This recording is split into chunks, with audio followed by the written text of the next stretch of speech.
Le CAC 40 est en léger repli ce midi. Les ministres des Finances de la zone euro doivent se réunir à Bruxelles pour aborder plusieurs sujets, dont la Grèce.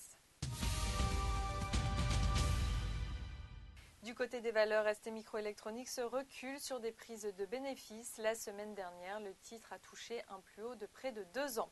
En repli, on notera également Saint-Gobain, pénalisé par une note dodo. Le broker a abaissé son objectif de cours de 34 à 33 euros.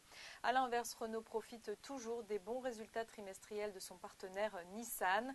Enfin, du vert aussi pour M6 et TF1. Les deux chaînes ont pourtant vu leurs revenus reculer au premier trimestre dans un contexte publicitaire difficile.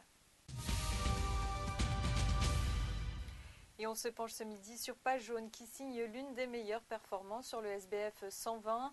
Le titre profite de l'appel de Guy Viseur-Pratt, actionnaire minoritaire de l'éditeur d'annuaires téléphoniques. Il cherche à fédérer autour de lui d'autres petits actionnaires.